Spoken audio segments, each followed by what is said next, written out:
Welcome to Thursday Night Community Show from CVFM Radio. We are coming to you from Middlesbrough and coming on to Facebook and also YouTube and also across the airwaves on 104.5 FM in the borough. Welcome and welcome to my colleague, Martin Pegham. How are you tonight, Martin? I'm very well, thank you, Anne. I'm relaxed and happy, and had a busy day, so I'm ready for some bit of fun. I'm looking forward to the guests we've got. I know. Tell us who we've got on the show tonight. Right. Well, we're going to be chatting to a lady called Anne-Marie, who's with an organisation called Tees Valley Buddies, and I've always wanted a buddy, so that should be good. What do they do, Tees Valley Buddies? So, well, I was hoping to ask Anne-Marie that personally, but it's a charity to support people with neurodiversity issues. Now, if you don't know what those are, just hang on and all will be explained, hopefully. But we're also going to be, I think, looking back to Holocaust Memorial Day. I know. We did a wonderful interview with a Holocaust survivor, so hopefully we can share that with you. What else? Before, just to give everybody a little teaser who it was Joan Salter, MBE, and Martin, just tell everybody a little bit to give a little bit of a flavour. Flavour. Right. Well, basically, it was we did an interview last year with a Holocaust survivor who was on the Kindertransport, a child. Now, Joan. Well, are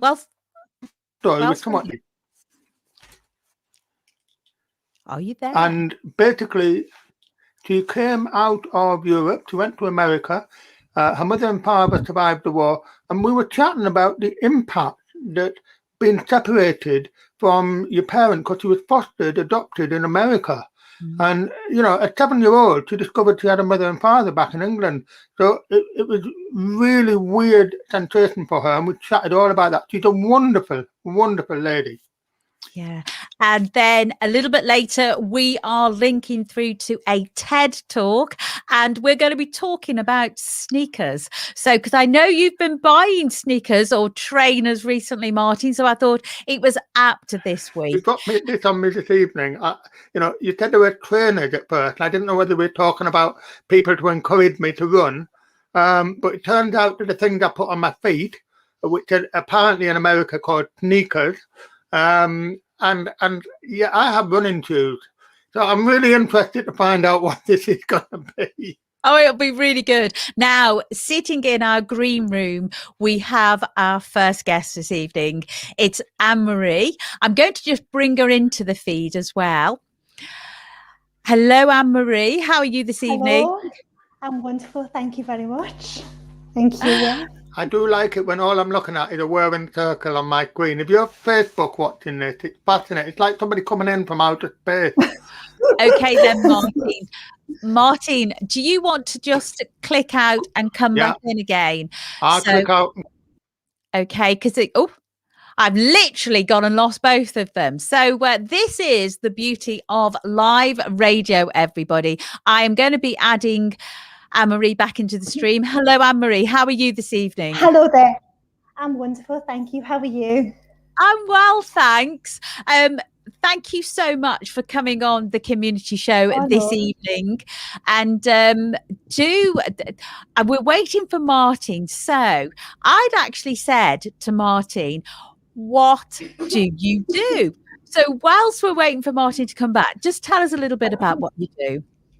Okay, yeah. So my name's Anne-Marie. I am the founder of Tees Valley Buddies, which is a neurodiverse self-advocacy and peer support network. And we support people who are neurodivergent. So they might have autism, ADHD, dyspraxia, dyslexia, dyscalculia, Tourette syndrome, and learning disabilities. Sorry, my son, Danny. Sorry, my son's because see when you're doing things like this at home and your kids won't leave you alone. No, Danny, sorry. Okay, 2 seconds. Sorry about that.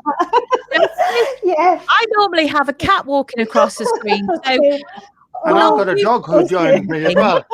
So, Martin, you just need to get I'm used to leave you. Really? And it's right Yes, about this so- time. It's about this time. My dog usually says he wants feeding.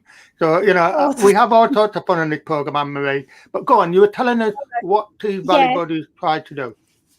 Yes, so we support people who are neurodivergent. That's autism, ADHD, dyslexia, dyspraxia, learning disabilities, Tourette syndrome. I'm neurodivergent myself. I have ADHD, dyspraxia, dyslexia, and also dyscalculia as well. So I struggle with numbers.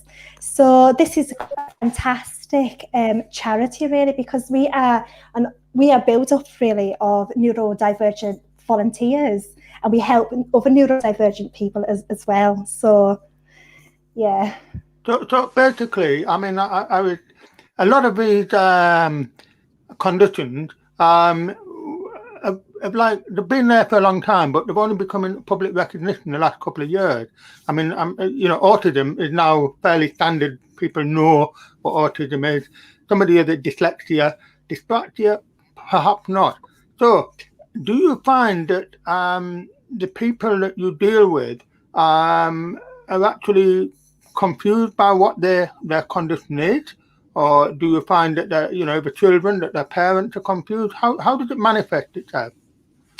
Yeah, I think as well, even though we're talking about these conditions a lot more, they're still not properly embraced in our society, and people still do not feel accepted, even though the men who. There's a lot of people who feel as though that they have to pretend that there's somebody else, and quite a lot of, and I think as well, it's just one of them where you have to, because it's like if you don't fit into this norm, you don't fit in. So this normal way of being and thinking, and especially when you have got dyslexia and autism, you have a total way of being about yourself. You think differently, you learn differently, you come out with things, you see the world in a total different way than other people. And quite a lot of people, that might not be the norm for some people. So I think there's a bit of a misunderstanding really between.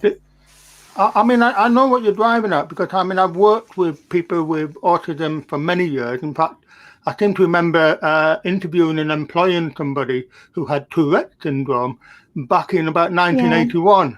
Yeah. And I knew he had Tourette syndrome because he won't mind me saying this, because he's a very good friend now. His tick movements all the way through the interview were interesting. And at one point, he swore at me in the interview. But I appointed him and we became lifelong friends. But you're right, exactly. It's confusing to people. But what you do, as I understand it, is you offer a buddy service, something to work alongside these people?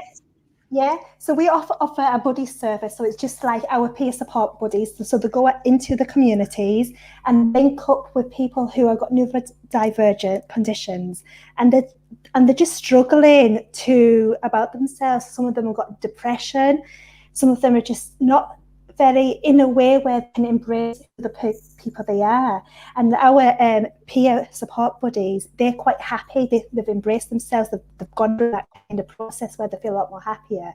So they link up with a member, and then they help them to really just try and to find themselves really, and hopefully to embrace the person that they were meant to be, the person that they were born to be. And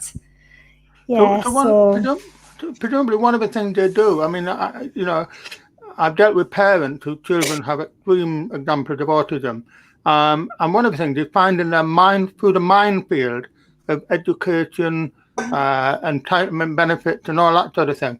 Presumably that's something that you help people with? Sorry, 1 second. My son will not leave me. 1 second. I'm just going to... You go off. Okay. Do you know something, Martin? It's exciting, isn't it? It's live. Of live recordings. I'm just going to mute the mic for Anne-Marie. But this really is... She is back, so I'm going to unmute her. And everybody who's watching, do give us a like on this, and also come and say hello as well, please. So we always love having a chat with people. So Marcia, I'm going to pass you on. I mean, if any of our listeners and viewers have got any comments or questions, please throw them into the chat. But Anne-Marie, give us some background to yourself. You said yourself you have some of these conditions, but how old are you? When did you discover this? How did your family react? Annie's screaming at me now because I'm not allowed to ask any female on the tour how old she is. But how am I supposed to get an understanding of whether it affected you as a child when you look relatively young? I have to say that, or when did it come? When did it come to your attention? Well, I struggled in school of my life having dyslexia. I struggled in school. I really struggled with my work. I struggled with maths. I still struggle with counting backwards now. And so the whole of my life, really, I struggled really in school. I was not diagnosed with dyslexia really until I left school about 17.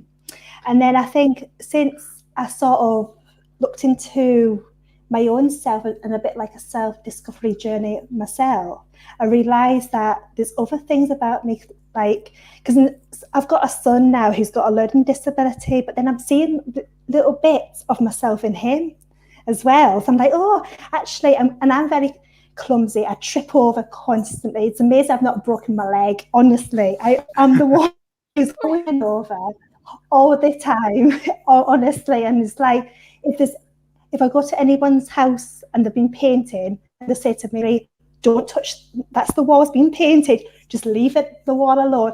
I will touch that wall. I'll be covered in paint. So I think I've had that as well. So it's little things. And then I think, so I've went to the doctors and said, look, I've got this. Also with ADHD, brain's like a machine most times. I find it very a struggle just to concentrate. So it's like, even now, my brain's going round and round and round like a whirlwind washing machine. So it's very much like, so I think since I've got a lot older. And I think Facebook's brilliant as well, because all these groups and Facebook forums that you can join, and you say, actually, I think I'm a bit like that. And I think just now, there's so much awareness out there online on Facebook, and I think public help one, and like with your radio channel as well. So I'm interested that you said you became aware of it when you were about 17, because one of the things I'm aware of, a lot of colleges and schools now are routinely screening people for particularly dyslexia, dyspraxia, that sort of thing. And whereas in the past, people would have sort of hidden perhaps and even got missed. Now it's been diagnosed and screened quite regularly, and the support has been brought in. Is that what you're finding? Some schools, don't get me wrong, there's some schools that are absolutely fantastic out there, and there's a lot of schools that I think still need to learn. I think everyone's got this stereotypical of what you should be like, but there's so many different types of dyslexics out there. There's so many different types of, when it's like, I've got one of my peer support buddies, and she's always said to me, she's autistic, and she said, when you met one autistic person, you met one autistic person. As simple as that.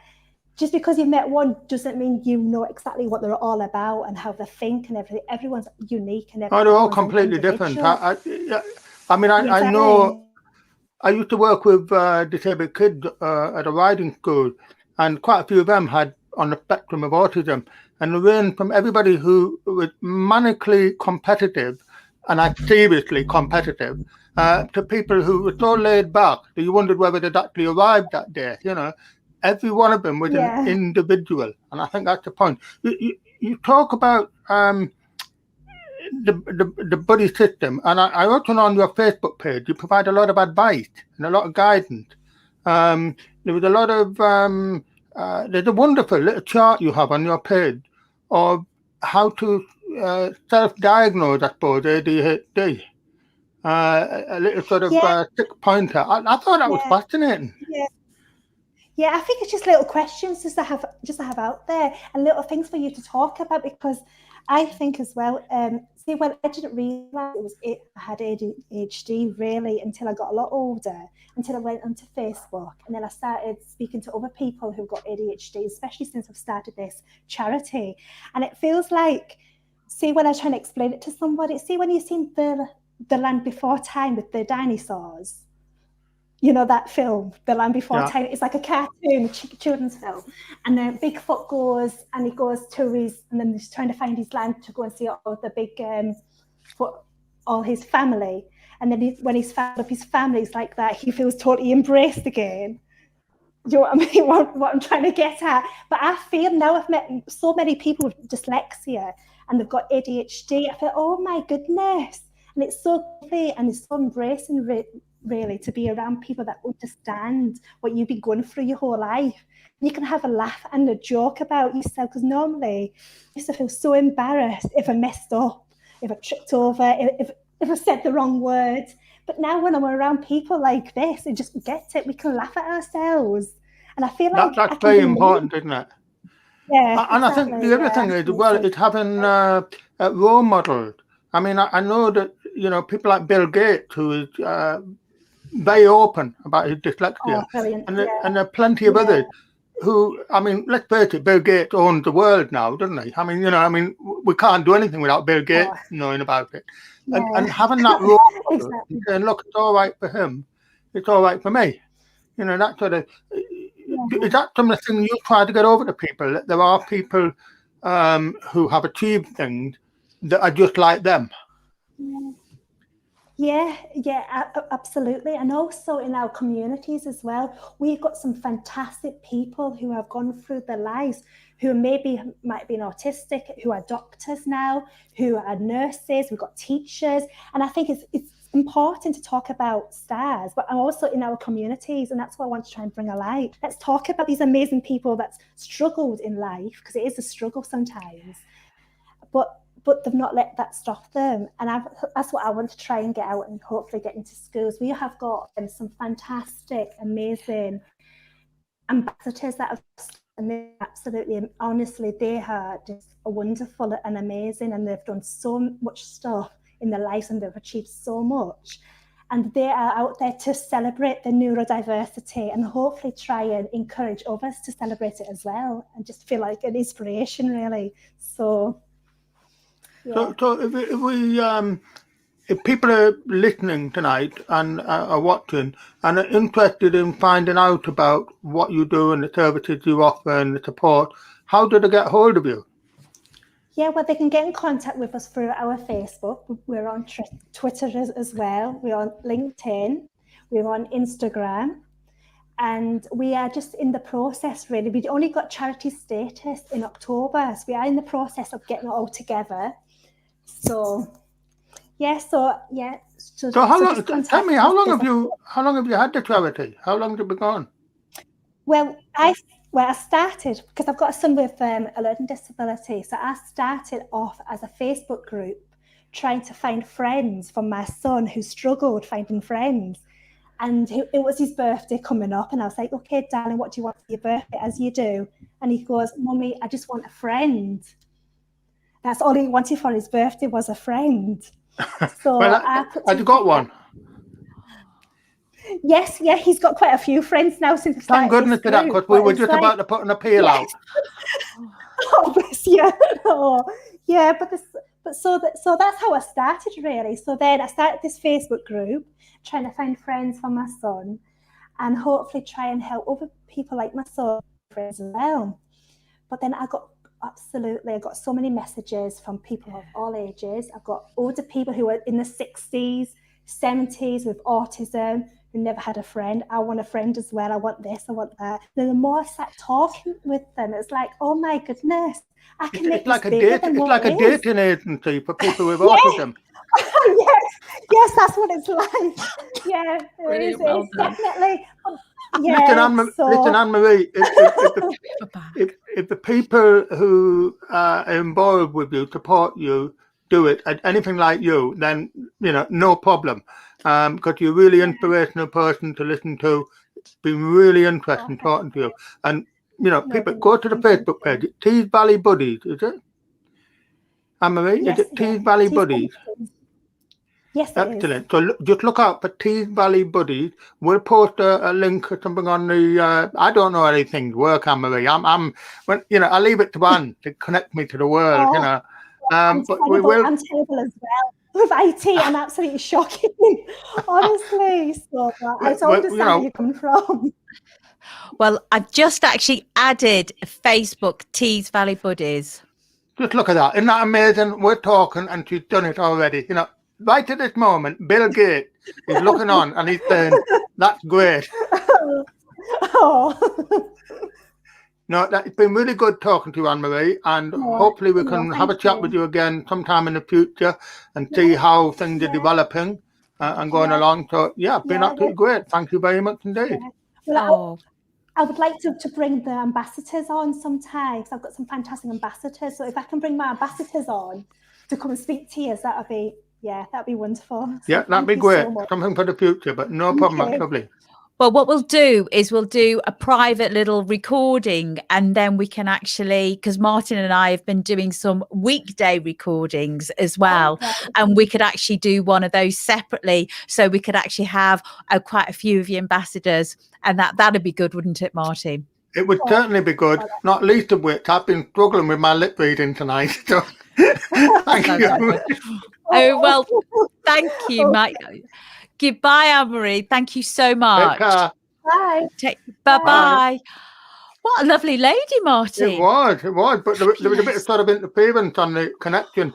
And I was catching every other word. And I was thinking, please don't drop me in it again, I know. Well, I've actually taken my headphones off as well. And I've gone back out and come back in because I couldn't actually hear the sound right myself. Oh, right, good. But I've seen that Mark White, our good friend in CBM Trawlers, is joined us tonight. So keep walking, Mark. I'm following you every day. I might catch up with you one day. Yeah, I know. He's doing really well, isn't he? And we're looking for the next challenge as well, because we do like a challenge as CVFM radio walkers. Now, Martin, I've during the last couple of weeks, we've been doing a lot of events, haven't we? In the sense of we've been going along onto Eventbrite and listening to talks. Virtually. Can I just emphasize virtually? Yeah, virtually. Please don't get me arrested. And I hadn't realised last night that you were also hosting a virtual event as well. Tell everybody a little bit about what you actually did last night, please. Last night, I can't remember last night, and it's too long ago. I actually did a virtual talk. It was Holocaust Memorial Day. So the whole focus was on the Holocaust. And I did a talk about how Jewish refugees from Europe found a home on Teesside in the 1930s. There were lots of them. I mean, there was about 40 in Middlesbrough and 40 out of Great Ayton and various others. And I highlighted some of their personal stories, because some of these were, there's a little girl, age 8, who arrived in England without her mother or father or anything. And, it was stories about that. And I had a lovely time chatting to people, and it was good fun. Yeah, because there is so many events out there on Eventbrite, lots of free events. Last weekend, I actually did a virtual wellness weekend. And on the Friday evening, I was doing meditation, and the lady was actually in New York. And then on Sunday, there was, and have you noticed my face? You haven't noticed my skin, have you? Actually, I have, but I was trying, Yeah, well, you've been doing little workshops, haven't you? I have. And on Sunday, because it was all the way through the weekend, and on Sunday, there was a facial demo by a lady in Los Angeles who actually does works on the celebrities before the big the Oscars and all the big Hollywood events. And it was absolutely fabulous. And I don't think I'd have gone for that one. Well, one top tip for everyone out there: this specialist who's there, just literally massages faces. The one thing she said was, when she cleanses her face in the morning, she'll put a face pack on put like the face pack cream on, go downstairs, make a coffee, have it on for 5 minutes, then wash it off, and then carry on with the rest of the face treatment, facial stuff like toner and face cream, etc. And Now you know why I grow a beard, don't you? I don't have to do any of it. Well, I've been doing that this week, and it has absolutely made a difference. My skin is really, as you can tell, glowing. I can see not only is your skin glowing, but it's made a big difference to the house. Oh, I tell you, Looking behind you, it's unbelievable. It's looking You look good, about you isn't in it? Los Angeles. I know. Well, this is another green screen that I quite like this one. I wouldn't mind living here myself. I feel as though my microphone's ready to get onto that little baby grand piano. I can see. I was wondering what you were playing on there, but no, Oh, you do look a lot great, wonderful, and you've been doing some cookery as well, have you? Oh gosh, yes. No, well, Saturday I did a Waitrose cookery. Sat in on a demonstration virtual, and next week I'm doing dosa pancakes, and I'm also doing on Friday handmade pasta. And you've been cooking as well. And apologies, I haven't got the photos. So what have you been dear. cooking? I know. Oh well, I would have brought the book to show you, but basically, I mean, as listeners know, I love baking, so I've been doing lots of baking. But I don't really do cooking. I do your standard, sausages and bun, that sort of thing. But I love the two Asian cooks, Tony Sims from Edinburgh, and I've got his book. And so I've started to, everybody gets millions of cookery books, but nobody actually ever opens them and uses them. So I've opened it and I've started cooking recipes. And I did a curry earlier this week, and it was quite good. And I'm about to tomorrow. I should have done it today, but I'm doing tomorrow. All I can describe it as an elongated sausage roll, but it's vegetarian and it's got lots of wonderful things in. So, look out for this. I'll start posting pictures of that soon. Well, as I said, I'm going to be doing hand rolled or hand whatever pasta, because I've never made pasta before. Always been really nervous of it. So I'm actually going to be making pasta next Wednesday lunchtime. Look forward to it. I'm looking forward to that myself. Now, for anybody who's watching this on Facebook, they will have actually seen me just loading up a TED Talk. Wanted to share every week. We're going to start sharing TED Talks. I'm getting ready for this. Because they are so inspirational. And this one is from Angel Chang, and it is all about sneakers. So I am going to add that back into the feed, she says. Listeners, I have absolutely no idea what's coming in the next couple of minutes. So, sneaky trainers, I don't know. Oh, here we go. No, just bear with us. I'm inviting a guest at the moment. So I'm just going to remove that. I'm going to get the back in. Oh, dear. So I'm going to add that. Yeah, there we go. So here we go.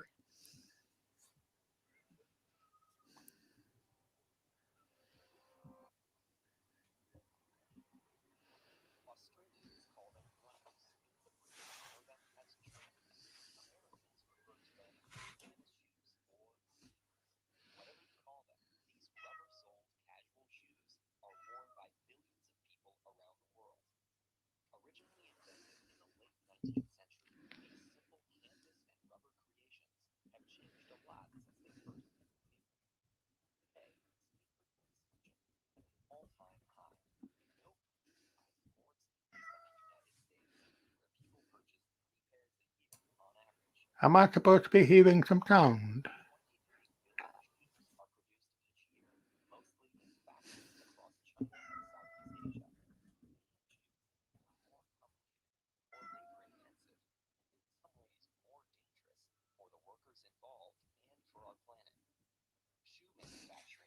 For roughly 1/5 of the fashion industry's carbon emissions. Sneakers alone generate 313 million metric tons of carbon dioxide every year, which is equivalent to annual emissions of 66 million cars. To better understand your shoe's carbon footprint, let's dive into the anatomy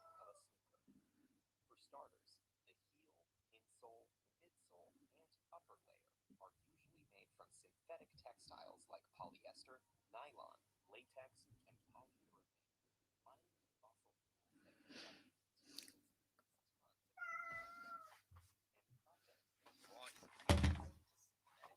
Mining fossil fuels and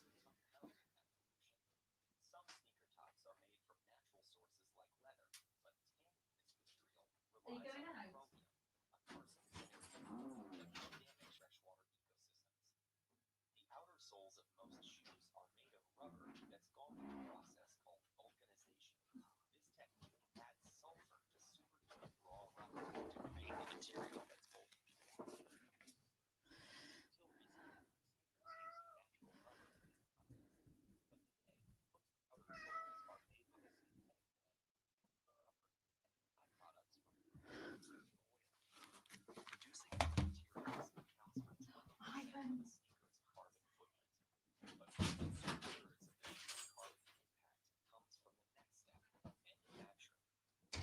Reducing these materials accounts for 20% of a sneaker's carbon footprint. But more than 2/3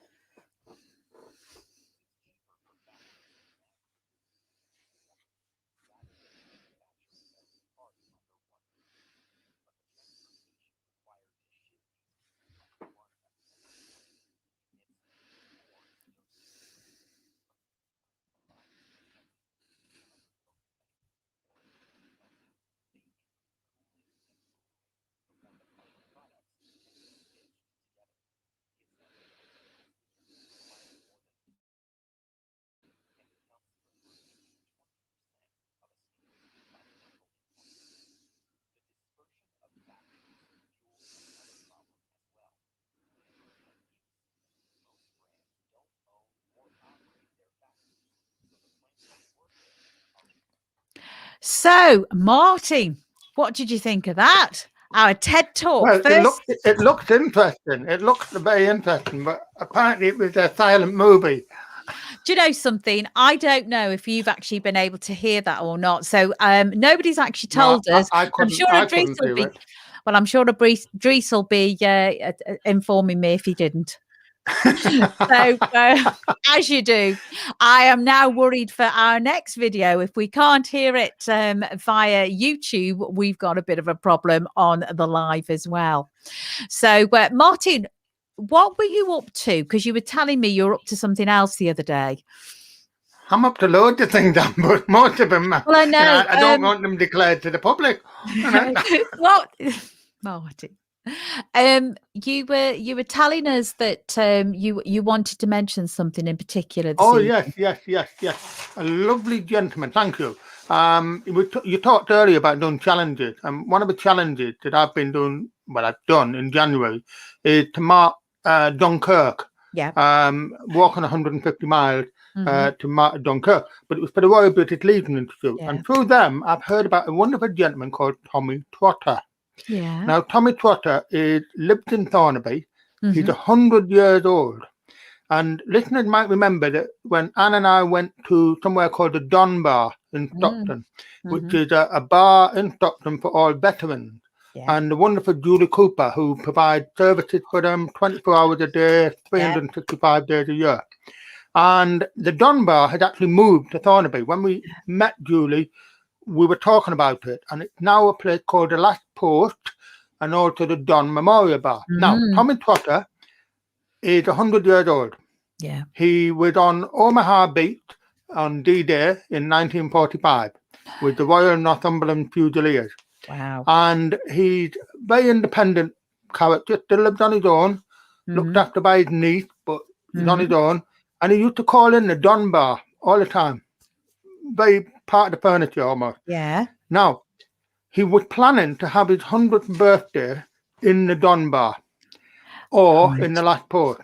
Yeah. And I think it's the 10th of February, I think. I might need to check that. And unfortunately, due to lockdown, he can't have the party.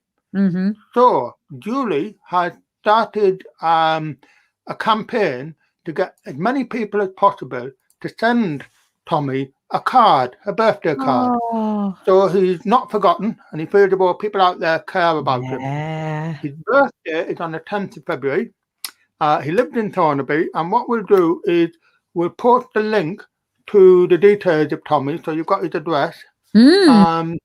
and as many people Not as his, possible. not his home address.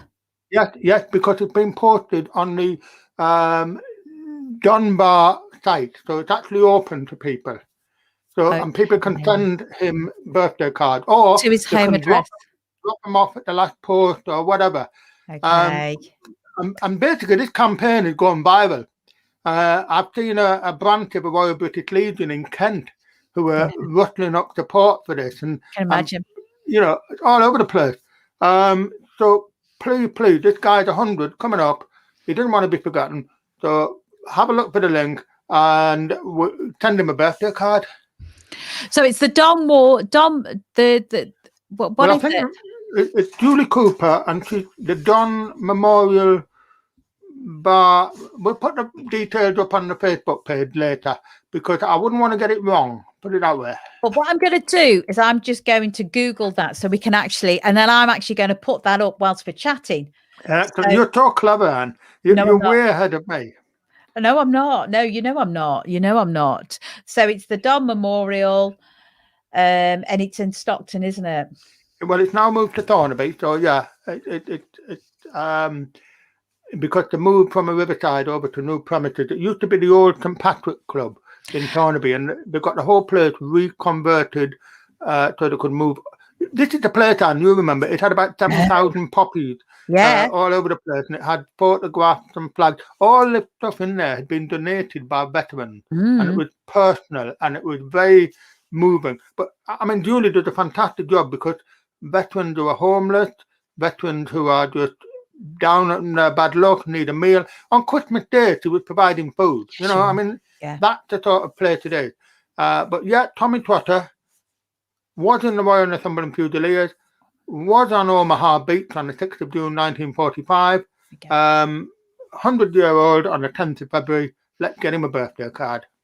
Yeah, and I've just put Judy Cooper, Don War Memorial Museum and Veterans Hub as well within the feed, so so people can actually go and pick on the info and then just put it in their search bar, and they should be able to come up with that as well. So because we are a community show and we do want to get messages out there for everybody in the community as well.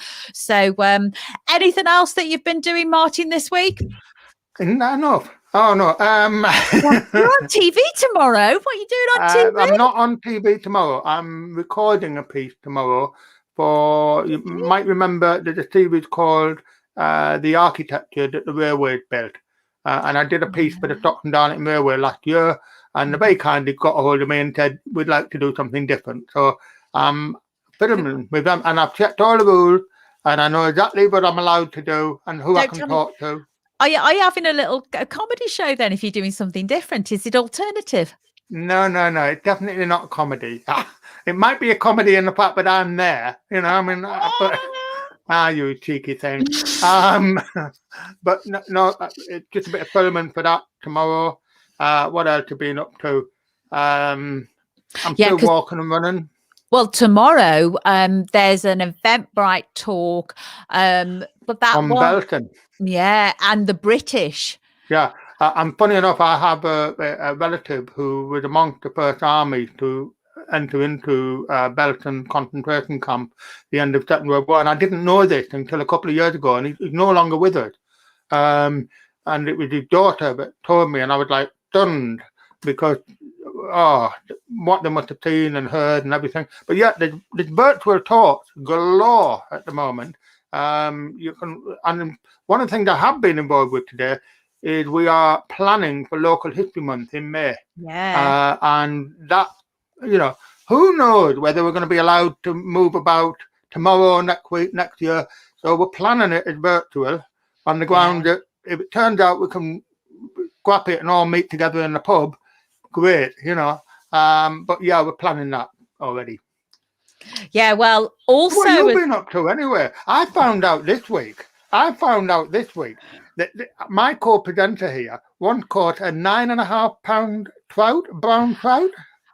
Oh yeah, that was caught on the Hebrides. That was on the Hebrides. But the video that you're looking at, that was a £6 trout, and that was on an 8-foot pink fly rod, which was, I bought it from America because it was fundraising for Casting for Recovery, which is a charity that takes women that have either got breast cancer or in remission from breast cancer fishing, because it's really good exercise.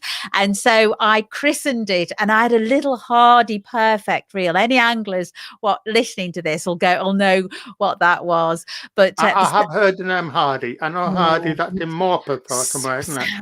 yeah, it's an Anik, and the reel is just super sound. So and my two friends that were there, they thought I was mucking about, and when they saw the fish, they then started saying, "Oh, take your time," and but it was just fabulous, and I was so excited, as you can tell from the video. But and the interesting part, listening, the great thing, the reason I found it, all I did was I was looking for some film, and I put Anne Woodcock in, and this popped up. So, just have a look.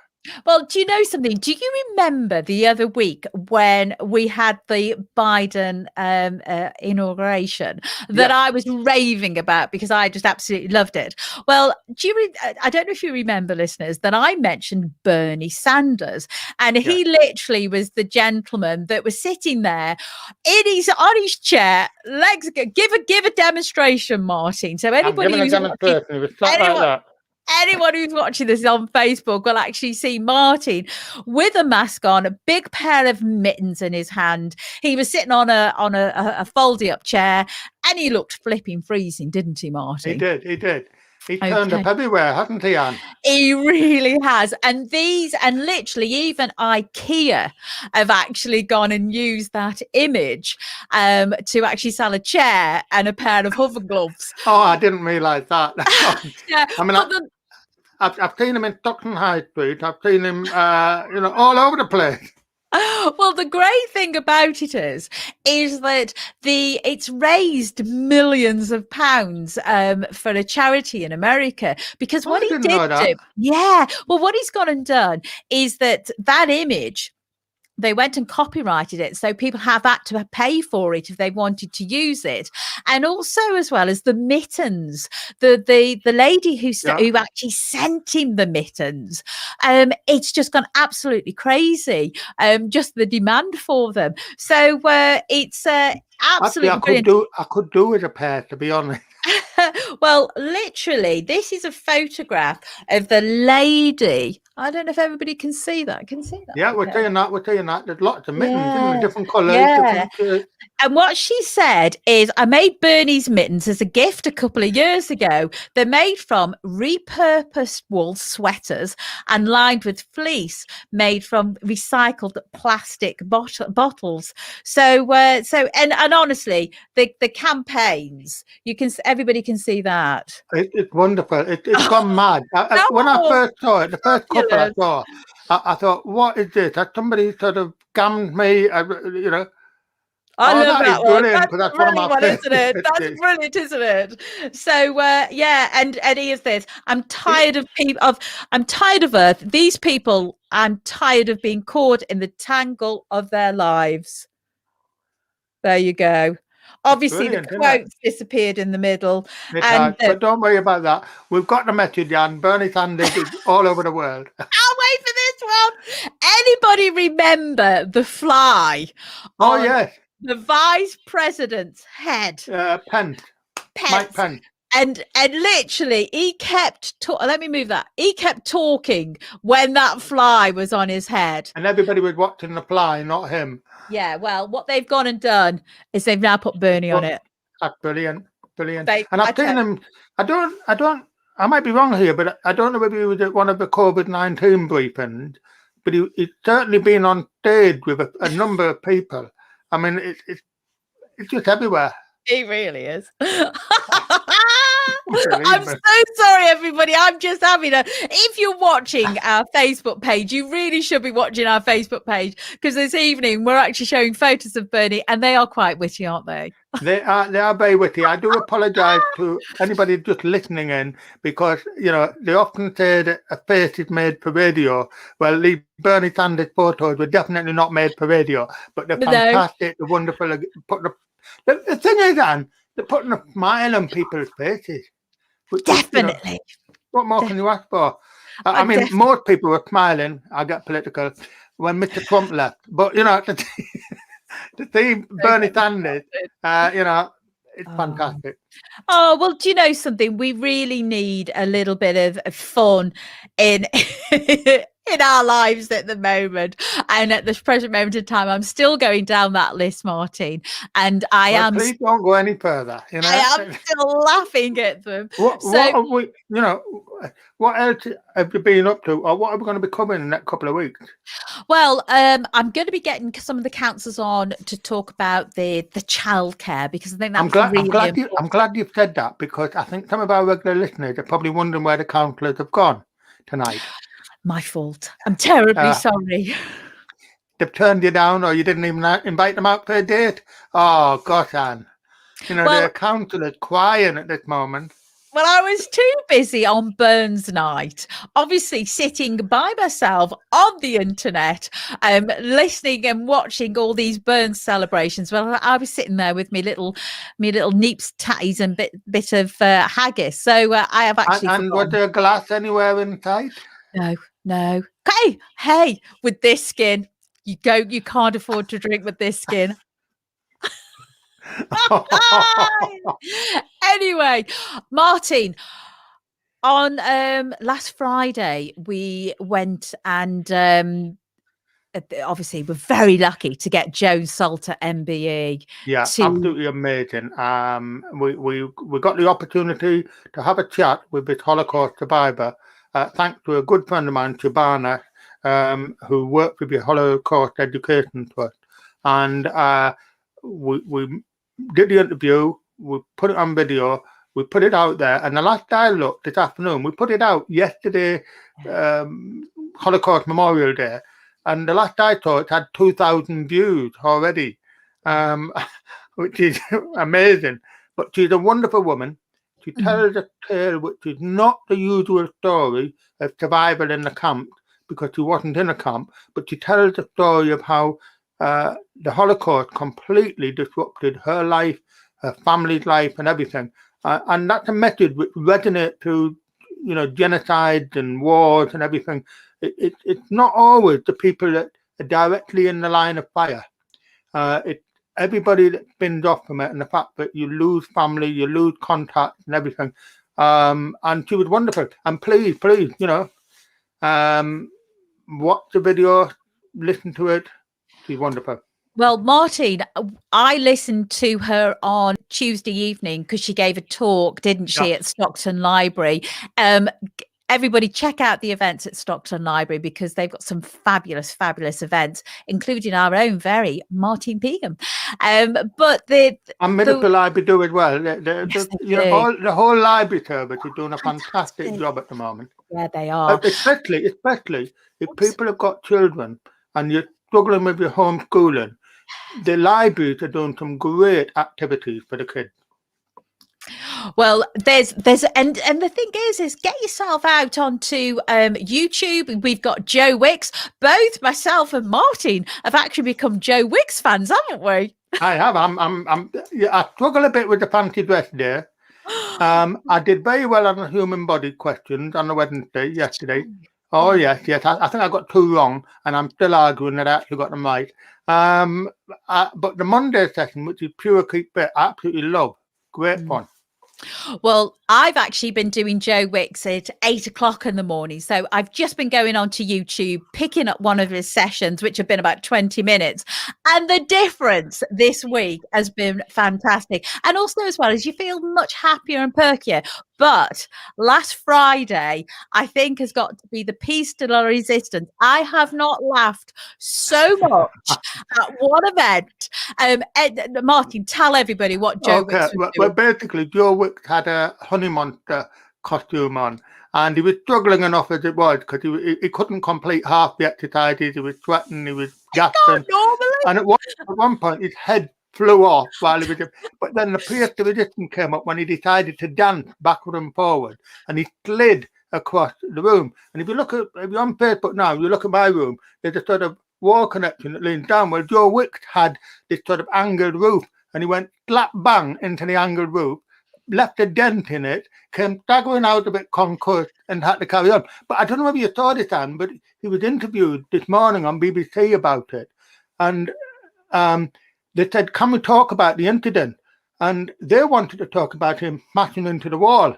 He thought they were on about the other incident that happened on the Monday morning, when just before he came onto the camera, he gave out a loud bark. well, I've heard about that one as well. So, It's on video, you can find it. No, I know. But the thing is that one thing I thought with the Honey Monster, and if you all go to 22 minutes, that's when it's on. He not only hit the wall backwards, but when he was sliding across like a child, this is why the kids love it, and so do the adults. He actually hit that wall as well.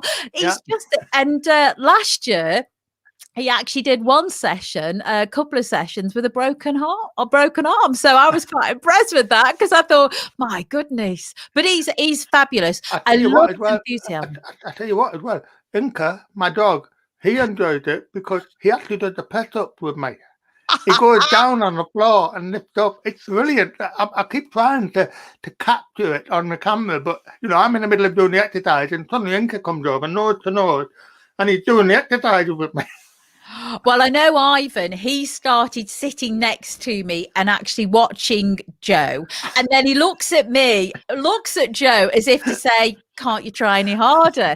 And honestly, it feels like you've got a personal fitness coach with you, and it's the cat.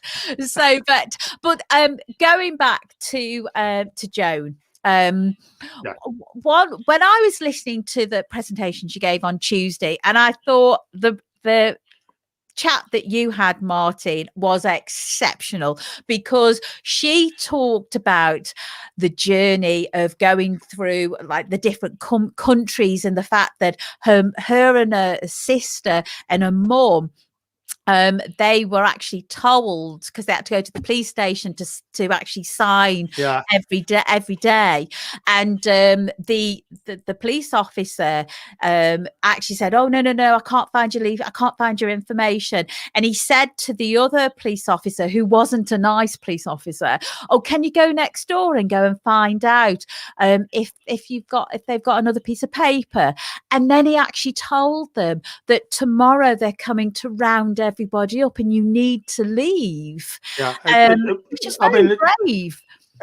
And those policemen actually got into, some of them were arrested, carted off and so on. But it just shows how one action by one person can actually save lives. He didn't follow orders. Yeah. He saw that there was somebody in need and he just whispered quietly to them, and that saved their lives. Amazing. And she tells us about when she was adopted in America, and she comes home from school one day and her real parents have been found in the UK. She had no idea they exist even.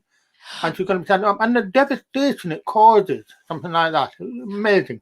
But the thing is the talk that she gave on Tuesday, it wasn't focused on the side that you were looking at. It was only when people were asking questions. Whereas when you were chatting to her, you basically wanted to know after the fact that she got to America. I'm always, you know what I'm like.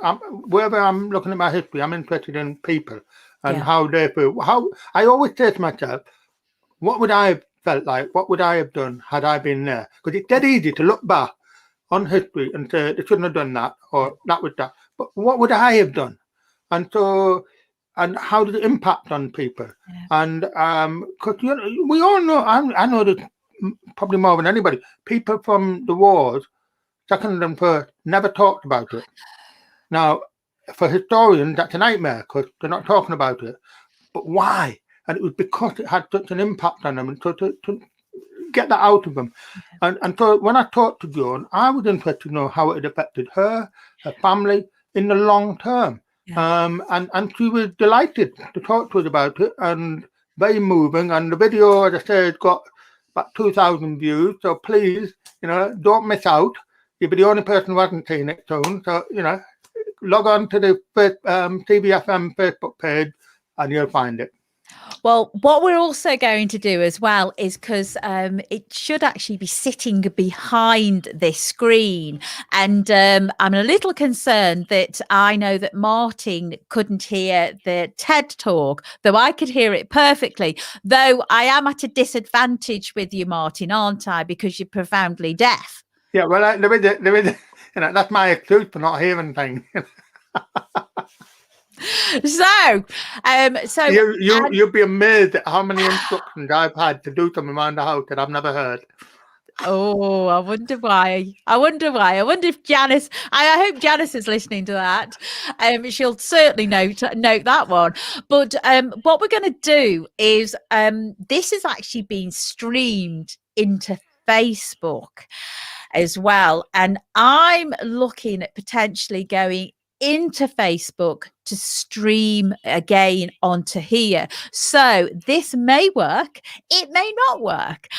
So we're going to give it a try. But if it doesn't work, what we're going to do is I've actually pinned Martin, which Idris doesn't know. I pinned the post of Joan at the top of the CVFM radio page, just temporary.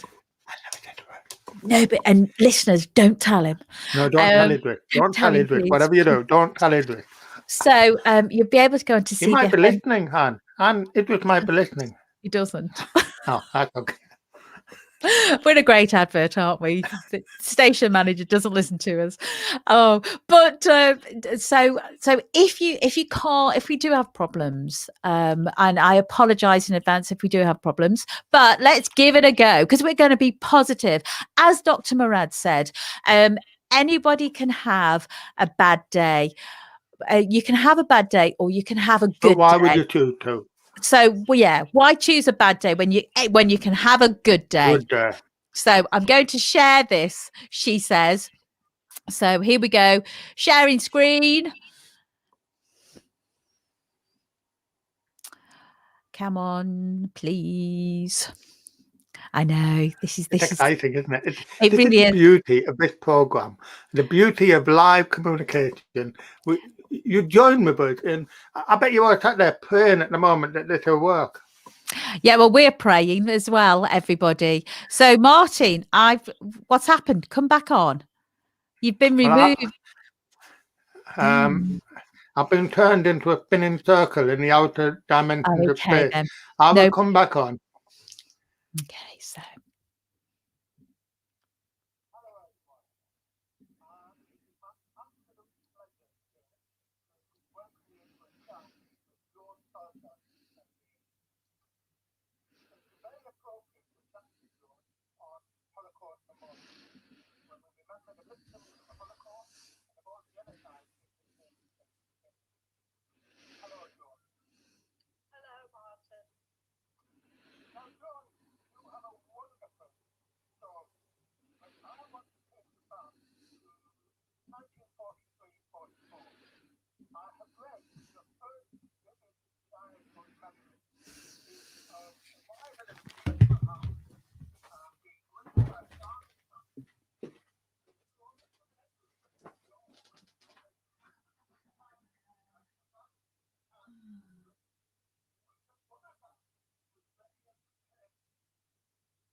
occupied that part of France, and my mother managed to escape over the Pyrenees into Spain. And America had sent a rescue mission for the children that had been rounded up in the what was known as the Valby roundup in July 1942. And the Vichy government had actually offered safe passage to any country that would take them. So it had taken America over 18 months to actually do anything about it. They would not take anyone over 16, and they certainly, even though they knew I had a mother, she was left behind in Spain, and I traveled to America with my sister, and my sister went into hospital. She was very ill. I ended up in an orphanage, and I was fostered by this family. And America, I think the whole emphasis in America was don't be a little foreigner. And my name was changed, my language was changed, and my past was wiped out. So that's the background to how one day I turn up at this beautiful home, presumably having forgotten anything about my past.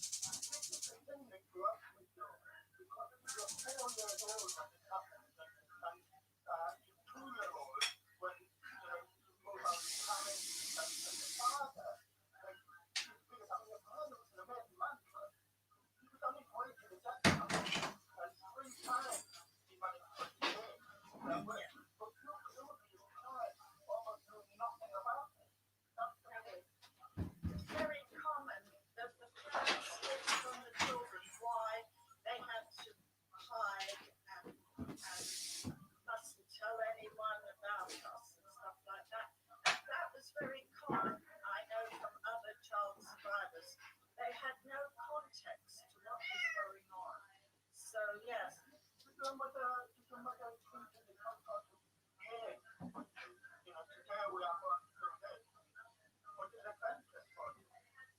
Well, I honestly can't tell you because, as I said, my past completely wiped out.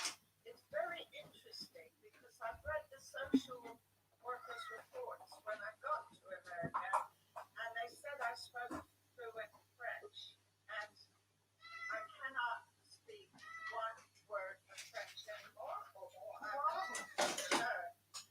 And recent psychological tests have shown that memory is tied in with language.